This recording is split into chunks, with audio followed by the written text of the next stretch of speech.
Des routes presque désertes. On ne croise personne ici. Car devant nous, derrière ce champ, se trouve la Russie.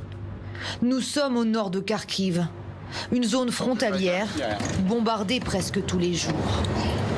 Dans cette région, il ne reste plus qu'un seul hôpital. Plusieurs bâtiments ont été détruits.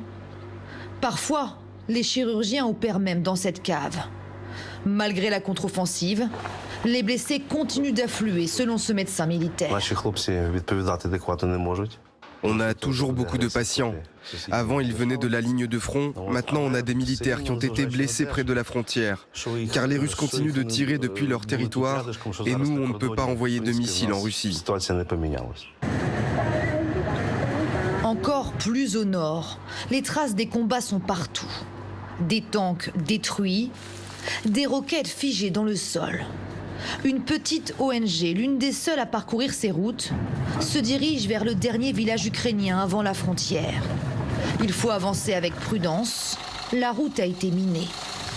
Il faut aussi traverser cette tranchée, une position tenue pendant des mois par les soldats russes. Un trajet périlleux pour accéder à cette petite ville.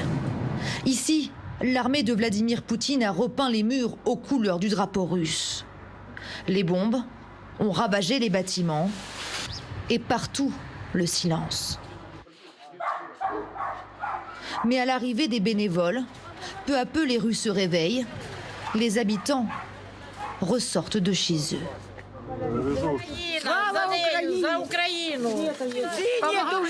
Je n'ai plus de pension depuis 7 mois. Comment je peux faire? Comment je peux vivre sans argent?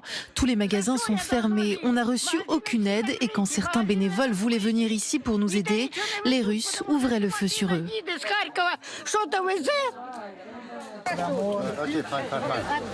Des habitants épuisés qui nous racontent que le dernier jour, les Russes ont tenté de se servir d'eux comme bouclier humain afin d'éviter les bombardements ukrainiens. On nous utilise comme bouclier pour évacuer. Quand ils sont partis, ils étaient en panique et ils ont demandé à des habitants de venir avec eux. Certains les ont suivis, sans rien, sans affaires. Aujourd'hui, ils sont bloqués là-bas.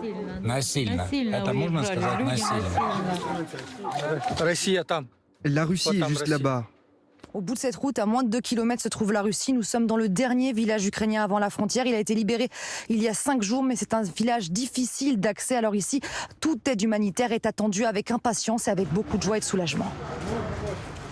Une proximité avec la Russie qui a de graves conséquences. Par peur des bombardements, plusieurs habitants ont accepté d'envoyer leurs enfants dans un camp de vacances russe. Aujourd'hui, ils n'ont plus aucune nouvelle d'eux.